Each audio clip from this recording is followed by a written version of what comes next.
2장 1절부터 7절까지. 자, 에베소 교회에게 보내는 편지죠. 에베소 교회.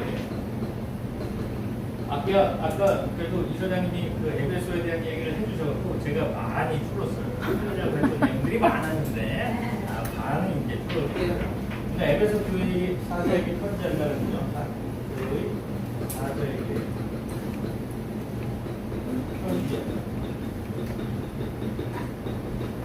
자, 우리가 오늘 이제 알아야 될 것은 우리가 성경을 공부할 때 아주 위험한 게 있어요. 그게 뭐냐면 느낌.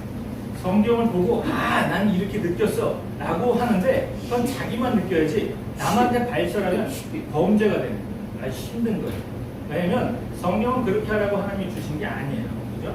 우리가 신구약 성경을 볼 때 이 신구약 성경의 배경이 지금 현실 배경하고 달라요. 그죠? 약 2000년에서 3500년 전에 있었던 일이에요. 그럼 2000년에서 3500년 전에 우리 지금 문화하고 같을까요? 그때 당시에 핸드폰이 있었을까요? 없었잖아요. 문화가 달라요. 그죠? 그래서 신구약 성경을 볼 때 네 가지를 좀 생각을 해야 돼요. 첫 번째 뭐냐면 문화를 좀 알아야 돼요. 당시 문화가 어땠냐는 거죠. 그 다음에 역사를 알아야 돼요. 당시에 어떤 역사를 가지고 있어요. 그 다음에 언어를 알아야 돼요. 그 다음에 문장의 문맥을 살펴봐야 돼요. 그래서 바로 받아들이면 안 돼요. 우리가 신구약 성경을 볼 때 이것을 지금 당장 우리에게 바로 주시는 걸로 예전에 큐티를 할 때 제가 잘못 배운 게 그거예요. 큐티는 뭡니까? 자기가 경건한 시간 가운데 성경을 보면서 그날 느낌을 적어요. 그리고 나눠요. 그리고 사람들이 그렇게 느꼈구나. 하나님이 우리에게 그런 능력을 주시지 않았고요. 그런 권세를 우리에게 준 적이 없어요. 하나님은 당시에 되게 중요한 메시지를 사람들에게 했을 때 그 문화에 맞게, 역사에 맞게, 언어에 맞게 말씀을 주시는 거예요. 그런데 당시 사람들의 그 언어와 그 역사와 문화를 알고 1차적으로 필터링 할 때 이건 우리에게 주시는 말씀이 아니라 그때 당시에 그 사람들에게 왜 주셨을까라는 걸 생각을 하고 그리고 우리한테 적용을 해야 되는 거예요. 막 적용하면 큰일 나는 거예요. 이단 나오는 거예요.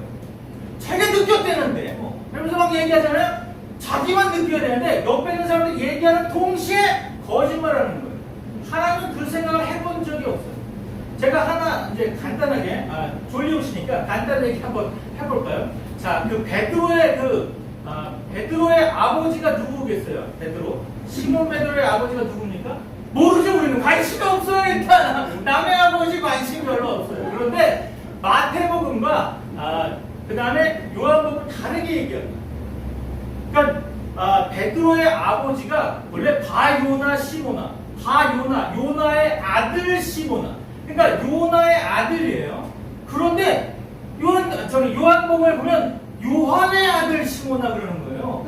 그러면 바요나, 요나의 아들과 요한의 아들, 그럼 아빠가 둘인가? 그게 아니에요. 번역의 오류예요. 번역을 잘못한 거예요. 지금 갖고 있는 성경은 번역 성경이에요. 원어는 원래 요나라고 되어 있는데 요나의 아들이 시몬 베드로인데 그렇게 되어 있지 않죠? 당연하죠. 번역본들은 틀린 말들이 많아요. 오류가 많아요. 그래서 개역 개정이 왜 나왔겠어요? 개역 한글은 1933년부터 쭉 이어져 왔다가 갑자기 개정이 필요한 이유가 5,000군데가 잘못되어 있으니까 잘못하면 이단 나오겠다 싶어서 개역 개정을 만드는데 개역 개정도 2,000군데가 잘못되어 있어요. 그러니까 막 받아들여갖고 한국말 성경을 가지고 은혜 받으면 큰일 나는 부분이 엄청 많아요. 그런데 필터링하지도 않고 검증하지 않고 받아들인다. 위험한 거예요. 덮어놓고 믿으면 안 되는 세상이에요. 근데 우리는 덮어놓고 믿어갖고 잘못됐는지 안 잘못됐는지 중요한 건 그게 중요하지 않죠? 그러니까 문제가 심각한 거예요. 그러니까 신구약 성경을 볼 때 생각을 하셔야 돼요. 당시에 하나님은 이 메시지를 왜 주셨는가? 그 사람들은 어떻게 받아들였는가? 생각을 한 다음에 이때 시대에 적용을 해서 우리에게는 어떻게 하나님은 우리에게 말씀하시는가? 라는 걸 생각해야 돼요. 그래서 사역자가 필요한 거예요. 그 평신도가 아무리 성경을 많이 연구해도 못하는 게 있어요. 언어는 좀 딸려요. 그죠? 영어를 잘하시고 아니면 헬라어 히브리어 잘하면 상관없는데 그렇지 않으면 조금 딸려요. 그리고 신학적으로 보면 개론이나 여러 가지 우리가 신학 서적을 볼 수가 없기 때문에 평신도는 위험할 수가 있기 때문에 사역자들이 필요한 거예요. 근데 요즘에 사역자들이 단기 사역자들이 많아요. 목사님도 3개월의 목사님 되시는 분들이 많고 어떤 건 자기가 아는 사람은 목사라고 하는 사람이 많아요. 미국의 반 이상의 목사가 자기가 목사가 아니라 자기가 아는 사람에서 목사 된 사람이 많아요. 어디서 받았냐 중요하지 않아요. 이상한 학교를 나오거나 되면 누가 알겠어요. 미국에 3,300개 아니 14,000개 학교가 있는데 어딘 줄 알겠어요. 그냥 아무렇게 얘기하면 그게 맞는 거고 이러는 거죠. 그래서 위험한 사람이 많은 거예요. 그래서 범죄자들의 70%가 목사님이에요. 아주 심각해요. 왜? 우리나라는 아직은 덜해요. 왜냐면 그렇게 양심이 나쁜 분들이 목사님이 안 되니까 다행인 거예요. 그죠? 그 다음에 우리가 이 요한계시록을 볼 때 중요한 것이 뭐냐면 당시 초대교회에 어떤 일이 있었나, 초대교회에 어떠한 일이 있었는가를 생각을 해요. 초대교회는 세 가지 중요한 문제가 있었어요. 그 문제를 안고 요한계시록을 바라봐야 되는 거예요. 첫 번째는 어떤 문제가 있으냐면 일단 한자로 쓰겠습니다. 한글로 쓰겠습니다. 한자 아시죠? 자, 외부적인 문제가 있었어요. 한자로 잘 쓰는 걸 자신있게 만나면 하여튼 그런 거예요. 제가 한자 연습 많이 했는데. 자, 외부적인 문제가 있었어요. 외부적인 문제. 자, 외부적인 문제가 뭐냐면 당시에 로마 황제의 박해가 있었다는 거예요. 로마의 박해가 있었다는 거예요. 그러니까 이 로마의 박해가 있었을 때 요한계시록을 썼던 사도 요한은 하나님의 말씀을 받아서 어떻게 썼을 거예요? 그 말씀을 받았던 교회들은 어떠한 감정을 받았을까요? 그 박해 당시이기 때문에 위로를 해줘야 돼요. 왜냐면 순교자가 늘어나고 있어요. 하루에도 수십만 수백 명이 순교하고 있는데 순교할 때 하나님 뭐하고 계셨냐고 사람들이 따질 때 이때 성경을 딱 주는 거예요. 요한계시록을. 그럼 요한계시록 보자마자 뭘 생각하겠어요? 하나님의 위로와 힘을 딱 생각해야 되는데 위로가 느껴지나요? 우리는 박해를 안 받아봤잖아요. 그죠? 위로가 안 돼요, 우리는. 그죠? 늘 졸릴 뿐이고, 늘 힘들 뿐이에요. 요한계시록 너무 힘들어요. 그러니까 해석을 안 하는 거죠. 문제가 심각해요. 그래서 기존 교회가 안 가르치니까 2단에서 배워요. 그러니까 2단에서 배워서 보니까 문제가 더 심각해지고. 왜냐면 배운 걸 안 까먹어요. 이상하게. 시험 볼 땐 잘 까먹잖아요? 2단에서 배운 건 막 까먹지도 않아요. 그러니까 그걸 가지고 계속 주장하는 놈들이 많아요. 그죠? 이상한 사람들이 많아요. 그러니까 이게 심각해지고. 그 다음에 내부적인 문제가 있었어요. 내부적인 문제는 뭐냐면 이단 사상들이 많이 들어오고요. 그 다음에 거짓 선지자가 많이 있었다는 거예요. 왜 그럴까요? 교리가 약했어요. 당시에 교리가 약했기 때문에 또 말씀이 약했어요. 당시에 사람들은 뭘 가지고 말씀을 받았어요? 편지 가지고 받았어요. 바울의 편지 보내는 거 그거 하나 가지고 사람들이 나눠가서 얘기를 했는데 갑자기 예수 얘기하다 보니까 어떤 거짓 선지자가 와서 예수님은 신이 아니야. 그럼 그런가? 그리고 예수님은 신인데 인간이 아니래. 그런가? 십자가를 졌는데 안 아팠을 거야. 신이 아프겠냐? 맞는 것 같기도 하고. 그러면서 이제 넘어가는 거죠. 그리고 또 이상한 사상이 있었어요. 십자가 예수님이 딱 달려 돌아가시기 바로 직전에 가룟유다로 바뀌었다. 이런 얘기도 했었어요, 당시. 그러니까 예수님 죽기 전에 누가 죽었냐? 가룟유다가 뒤진 거다. 이렇게 얘기하는 사람도 있어요. 그렇지. 옛날 1세기 때 이랬다는 거예요. 그러니까 교리와 말씀이 약했거든요. 그래서 당시 어떤 일이 벌어졌냐면 카타콤에 들어갔는데 카타콤에서 교회 구조를 봤더니 놀라운 구조, 지금과 다른 구조가 있었어요. 지금은 교회 커지잖아요. 성전 엄청 커지잖아요. 그러니까 대충 막 짓는 거예요. 극장식, 멋있게 짓는 거예요. 근데 성경적이 아니에요. 성경에 보면 초대교회 사람들은 어떻게 하냐면 카타콤 지하로 들어가고 어떻게 만들었냐? 세례실 따로 있고 성찬실 따로 있고 예배실 따로 있었어요. 그러니까 예배 드리다 말고 예배 드리기 전에 사람들이 모이면 성찬실에 가요. 그러니까 성찬을 이게 예수님 몸과 피야. 그리고 막 마시고 그리고 감동을 먹었죠. 그럼 나도 순교해야 되겠어. 예수님도 나 때문에 죽었어. 그리고 막 고민하고 울잖아요. 그리고 나서 예배를 드려. 예배를 드리면 예배가 은혜가 되고 감동이 되는 거예요. 그죠? 그리고 나서 세례 받을 사람이 있었어요. 그 사람은 어떤 사람이냐? 3년 동안 교리 공부를 해요. 교리와 말씀 공부를 해갖고 철저하게 신앙 배교하지 않을 정도로 철저하게 가르친 다음에 세례를 줬어요. 그러니까 세례 받은 사람은 절대로 배교하지 않아요. 그래서 그렇게 철저하게 줘야되는데 요즘에 어떻게 하냐? 1년에 한 번씩 교회 오래 나오셨네요. 그러면 세례 그냥 주고 성찬 막 갖다 먹이고 그러는 거예요. 성찬을 막 이렇게 돌아가면서 주는 거 이거는 성경적이 아니에요. 예전엔 그러지 않았어요.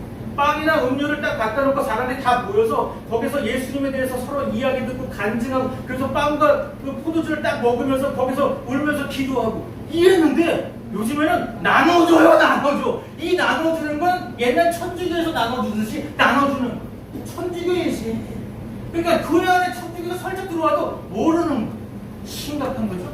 그렇게 하고 있다는 거예요. 그러니까 교리와 말씀에 철저해야 되는데 철저하지 않으니까 심각해지는 거죠. 세 번째는 예수님의 재림이 늦어졌어요. 생각을 했더니 예수님이 그랬어요. 이제 승천하실 때 뭐라고 얘기냐면 곧 내가 다시 올게. 너희들이 죽기 전에 내가 다시 올 거다라고 얘기했어요. 그러니까 사람들 생각은 우리가 죽기 전에 예수님 다시 올 거야. 그래서 신앙생활을 열심히 했어요. 심지어 당하는 그 순간까지도 예수님 배교하지 않고 죽음을 각오하고 갔는데 문제는 시간이 30년, 60년 지나도 이상하게 예수님이 안 오시는 거예요. 그러니까 누가 오냐? 이단이 와요. 예수님이 오시는 게 아니라 이단 교주들이 오는 거예요. 내가 신이다. 지금까지 약 168명의 예수님이 오셨었어요. 제가 자칭 예수를 한다 많이 왔어요. 심각한 거죠. 그렇게 왜 이게 되냐? 재림이 늦어집니다. 벌써 예수님이 약속하시고 2000년이 지났는데 아직 예수님은 안 오셨지만 지금까지 공식적으로 오시진 않았지만 왔다고 뻥치는 사람들은 수천 명이에요. 엄청 심각해요. 그런데 이 성경적으로 못 따라하는 게 바로 예수님의 재림은 따라할 수가 없어요. 초림은 따라할 수 있어요. 예수님이 오신 거 마구간에 왔기 때문에 아무도 몰라요. 그렇죠? 몇 사람만 아는 거예요. 천사가 막 얘기해 주니까 알았어요. 몇 사람은 알아요. 그런데 재림은 그렇게 오지 않아요. 계시록 1장 7절부터 예수님이 구름 타고 영광 중에 오셨는데 각 사람의 모든 족속 사람이 다 본다고 그랬어요. 그러니까 모든 사람이 다 볼 각도로 예수님이 오셔야 돼요. 전 세계 사람들이 볼 수 있는 각도로 오셔야 돼요. 그런데 이단들을 보면 지가 예수라고 하는데 아무도 몰라. 제가 그랬어요. 프랑스 사람은 아시나요? 어떤 사람이 그런 거예요. 자기가 예수라고 하는 사람이 제가 만났어요.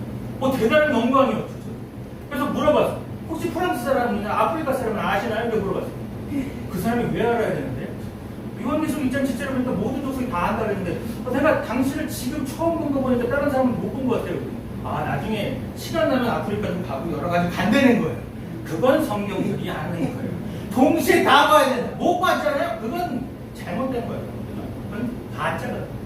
그런 게 많이 오는 거예요. 재림이 늦어지니까 신앙이 점점 나태해지는 거예요. 신앙이 무너지는 거죠. 이런 심각한 초대교회 상황이 있었다라는 거예요. 그런 상황에서 에베소 교회에다 편지를 하라 그러는데 에베소 교회 보니까 2장 1절부터 7절 말씀까지 보면 에베소가 잘한 게 있어요. 그게 뭐예요? 행위, 그죠? 수고, 그죠? 인내, 견디, 참음. 그다음에 이 악한 자를 용납하지 않는 것, 악한 자 용납하지 않는 것, 그리고 거짓 선지자들을 찾아낸 것, 선지자 증명한 것. 이런 좋은 일들은 다 했어요. 문제가 뭐냐? 에베소서에 나와 있지만 여기 안 나와 있는 게 하나 있어요. 그게 뭐냐면 두 번째, 처음 사랑을 버렸다는 거죠. 이건 제가 이해가 돼요. 왜냐면 제가 아는 교회가 신천지 때문에 700명 되는 성도가 400명이 나갔어요. 300명밖에 없어요. 그러니까 교회는 엄청 큰데 사람은 300명밖에 없는데 문제가 뭐냐? 새로운 신자가 올 때마다 의심하는 거예요. 혹시 신천지 아니야? 그래갖고 가정방문을 반드시 하고 그리고 한 달 정도 성경 공부를 하면서 신앙을 한번 점검한 다음에 교인으로 받아들였어요. 그 마음. 왜냐면 무서운 혹시 이단 아니야? 이게 마찬가지예요. 행위, 수고, 인내, 견디, 참고 악한 자를 용납하지 않고 거짓 선지자를 다 증명했을지라도 문제는 처음 사랑을 왜 버렸겠습니까? 사랑으로 품기에는 세상이 만만하지 않은 거예요. 그러니까 사랑을 버리고 일단은 자기 신앙을 지켜야 되니까 믿음을 지켜야 되니까 믿음 지키려고 사랑 버리는 거예요. 근데 하나님은 사랑이 중요한 거거든요. 고린도전서 13장 사랑이 중요하다는 이유가 뭐냐면 사랑이 최고예요. 믿음, 소망, 사랑 그 중에 제일은 사랑이다. 하나님이 제일 기뻐하시고 좋은 게 사랑인데 사랑을 버리면 안 되는 거예요. 이단이 오는 거 무서워하면 안 돼요. 신천지 아무래도 신천지 가요. 여기 신천지 오지 말라 그러는데 그럼 신천지가 알겠습니다. 여기는 안 오겠습니다. 가겠어요? 안 그래요. 와요 그냥. 옛날에 저희 교회 성도 2명밖에 없을 때도 신천지가 왔어요. 혹시 여기에도 뭔가 먹을 거 있나 하고 온 거예요. 그래서 제가 그랬어요. 추수할 사람이 없네? 별로 없으니까 가셔야겠네? 자기가 있다가 자기가 갔어요. 근데 어떤 분은 등록하겠다는 사람도 있었어요. 놀라운 사람. 남모호랭님교 여호와 증인들 하나님의 교회 아직 이단들이 옛날에 엄청 많이 왔었어요. 한두 명씩 와요. 와고 봤는데 사람이 없잖아요? 그러면 자기가 성도 노릇해. 처음에 성도 노릇하다가 언젠가 오겠지. 안 와요? 그러니까 말씀을 딱 듣다 보니까 자기가 있는 얘기가 잘못됐네. 그리고 소소히 자기 얘기를 하기 시작해요. 그래서 알게 됐어요. 그래서 하나님의 교회 사람들, 남모호랭교 사람들 다 알게 됐어요. 그리고 나서 전도를 되게 또 잘해요. 되게 웃겨요. 자기가 자기 사람들 데려와요. 이제. 야, 여기 한번 들어봐. 야, 우리가 옛날에 거기 교회에서 들었던 거 달라. 야, 한번 들어보자. 여기 다 오는 거예요. 그래갖고 설교가 나는데 문제는 제가 피곤하잖아요. 피곤한데 사람도 없는데 꼭 수요일 나오고 금요일 나오고 새벽 기도까지 와요. 저는 언제 살아요? 그래갖고 저는 피곤한데 가고 싶은데 새벽에 와갖고 말씀 전해달라고 해갖고 어쩔 수 없이 말씀을 전하다가 졸면서 전했는데도 안 가요. 전도에 사람 막 데려와요. 막 가슴이 아파갖고 제가 그래서 안 되겠다 싶어갖고 저는 도망을 이제 가요. 사람 많으면 싫어해요. 그래서 안 좋아요. 왜냐면 하나님이 나중에 물어볼 거예요. 성도를 10,000명을 보냈든지 1명을 보냈든지 네가 복음을 전해서 실제로 구원받은 사람이 몇 명이냐. 10,000명을 보내도 1명도 천국 못 간다면 가슴 아프잖아요. 근데 1명을 보냈는데 1명이 천국을 갔다. 이거는 하나님이 정말로 기뻐할 일이 아니에요. 사람의 숫자가 중요한 게 아니에요. 그러나 우리 숫자를 봐요. 그렇죠? 숫자를 안 볼 수가 없어요. 왜냐면 친구들 만나잖아요. 그럼 교회 개척했는데 몇 명 나오냐 맨날 물어봐. 짜증나요. 왜 안 물어보는 건데 아니 부흥이 됐나? 부흥은 그런 게 아니야. 숫자가 많은 건 부흥이 아니라 그 한 사람 한 사람이 하나님을 어떻게 받아들여줬는가 이게 부흥이야. 넌 잘못 알고 있는 거야. 너 더 교회 많다 크다고 좋은 게 아니야. 한 명도 천국 못 갈 수 있어. 지옥에 사람들이 많을 수 있어. 조심해야 돼. 그 다음부터는 얘기를 안 해줘. 한마디도 몇 명이냐 물어보지 않아요. 물어봤다고 혼나니까. 이러는 거야. 그 다음에 세 번째는 뭐냐면 니골라당이 있었어요. 니골라당.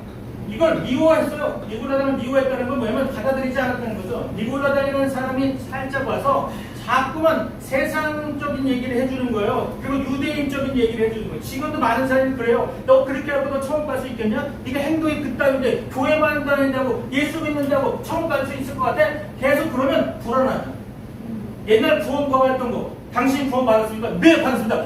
몇 날 며칠 몇 시에 받으셨습니까? 요건 잘 모르겠네. 그러면 넘어가요. 구원 확신하지도 않네. 당신 지옥 가. 그러면 무서워. 내가 20년을 교회 다니든 40년을 다니든 언제 구원 받는지 모르겠는데 그런 얘기하면 가슴이 아프잖아요. 그래서 구원 바로 많이 가는 거예요. 전도 간단하게 해요. 구원 받으셨습니까? 물어봐요. 받았습니다. 며칠날 몇 시에 몇 분을 받으셨습니까? 그러면 할 말이 없잖아요. 나도 잡고 들어가는 거예요. 그러는 거죠. 제가 그랬어요. 애가 태어나자마자 애한테 너 몇 날 며칠 몇 시에 태어나자고 애한테 물으면 애가 알겠어요? 그죠? 애는 몰라요. 근데 엄마가 가르쳐주죠. 너는 며칠 날 생일이야. 가르쳐주잖아요. 그럼 그게 자기 생일인 줄 아는 거죠. 그게 뭐냐? 배우는 거예요. 하나님 말씀을 배울 때 자기 확신이 드는 거예요. 이단이 아무리 얘기를 해도 확신 들고 교리와 말씀이 정확하면 얘기할 수 있어요. 근데 교리와 말씀이 정확하다 힘든 거예요. 다 넘어가요. 이단들이 교회를 아주 우습게 생각해요. 교회 다녀봤자야 10년 다니고 20년 다니고 중요하지 않아. 많이 다녀도 돼. 왜냐면 교회가 밥이라고 생각해요. 살짝만 얘기하면 다 넘어가 그래. 그러니까 제가 지난번에 커뮤니티 사이트에 잘못 들어갔는데 이단 사이트로 잘못 들어갔어요. 깜짝 놀랐어요. 거기 이상한 얘기를 막 하는 거예요. 어떤 교회 갔더니 거기 몇몇 집사님 있는데 쉽게 넘어와. 야 여기 몇십 명 건질 것 같아. 우와 이상한 얘기를 막 하는 거예요. 아주 개나 소나 다 들어가고 아무 개나 분탕질하면 끝나는 거예요. 교회가 이렇게 언제부터 호소해? 옛날에 순교까지 할 정도로 믿음이 있었는데 지금은 순교를커녕 다 넘어가요. 가슴이 아파야 되는데 안 아프죠? 우리는 안 넘어가니까. 그렇죠? 남은 넘어가지만 우리는 안 넘어가니까 가슴은 안 아파요. 그죠? 그 다음에 네 번째, 이기는 자를 성경에 보면 버티는 자. 이긴다는 거 그냥 버티는 거입니다. 버텨야지. 내 신앙으로 이런 얘기하면 안 되는 거예요. 신앙도 별로 없는데 신앙은 내가 버틸 거야. 버티지도 못하면서 그러면 안 되고요. 중요한 건 버티는 거예요. 그죠? 제가 청년 사역을 하다 보면 청년들이 가끔 울면서도 전화 와요. 자기 이제 자살하고 있거든요. 그럼 그랬어요. 한 달만 버티고 1년만 버티고 버티면 뭐 답이 나고요. 그럼 하나님이 살아계십니다. 언젠가 너에게 답을 줍니다. 지금 죽잖아. 나중에 하나님께서 또 엄청난 복을 받을 수 있는데 네가 그걸 놓치는 거야. 지금 죽지 말고 한 달 있다 죽으면 안 되겠니? 버티라고. 버티면 성경에서도 이기는 자, 버티는 자에게 하나님께서 생명나무에 준다고 했어요. 생명나무가 예수 그리스도를 가리키는 것도 있지만요, 지혜를 가리키는 경우도 있어요. 지혜가 있어야 되는 거예요. 지혜가. 생명나무는 지혜예요.